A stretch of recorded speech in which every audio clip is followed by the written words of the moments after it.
President, tugeze uyu ni umunsi wa kabiri tugeze South Africa. Ikipe imeze ite, urugendo rwagenze gute muri rusange mu kwezi iki?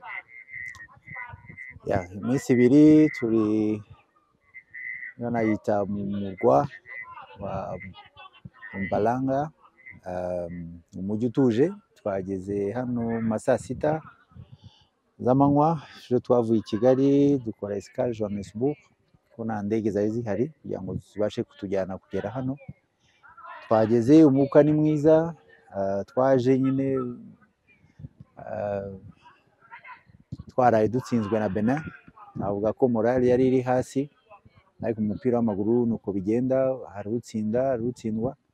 Ariko uyu munsi morale zagarutse, tugiye gukina match yacu ya nyuma ya World Cup qualifier. Ariko uko naganiriye n'abakinnyi, naho tutafite amahirwe yo kuba qualified, ariko dufite amahirwe yo gukina umukino wa nyuma mwiza kandi no kuwutsinda, bikazatuma Amavubi nabo ubwabo twigarura icyizere. So abakinnyi bose bameze neza, nta wavunitse urimo, nta urwaye.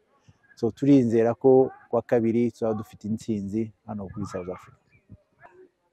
Hanyuma Perezida, mwarimu bikomejeho muti twaje tumaze gutakaza umukino wa Benin, hamwe nk'umuyobozi mwabyakiriye gute? Ngira ngo umusozi abafana zari ziri hasi, bamwe bumvaga ko bishoboka,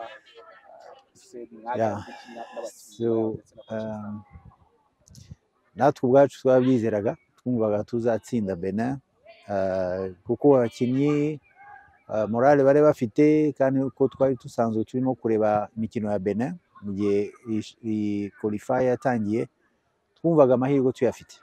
Ariko navuga ko twirangayeho, ntabwo twabashije gukoresha ama opportunité twari dufite kugira ngo dutsinde. Kandi umupira w'amaguru ni iminota 90 niba nta nyongera zirimo.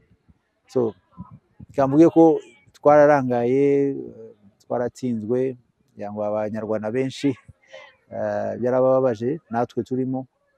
Ariko turiga, icyo turimo kwiga muri iyi minsi ni ukugira ngo turebe uko tuvugurura Amavubi, tudahereye kuri senior team, ariko twubaka even junior team. Tugiye gushiramo imbaraga nyinshi cyane mu bana batoya, tugiye guharanira byibuze guhera kuri U17. No mu kanya natinze kuri telefone ko ari umwana wari uvuye muri Afurika y'Epfo, uvuye hano muri Kigali, ushaka kwintegra na ekipe yacu ya U17. Dushaka building a foundation ikomeye kugira ngo natwe duba dufite resources z'abakinnyi batandukanye kandi bamenyera amarushanwa. So icyo twumva tugiye gukora mu gihe kiri imbere, Amavubi yacu senior nayo hari abandi basha tuzazana. Nuko mubizi dufite FIFA series izaba mu kwa gatatu, aho Amavubi azakina imikino ya FIFA friendly games n'amakipe aturutse mu migabane y'isi, Aziya, Iburayi ndetse na Amerika. So ni igihe cyiza cyo kwigaragaza ubwacu. So tugiye gushiramo imbaraga, no mu gihe tuzatangira qualifier za AFCON umwaka utaha. So dufite ikipe noneho tuvuga ati dufite intego, dufite aho tugana.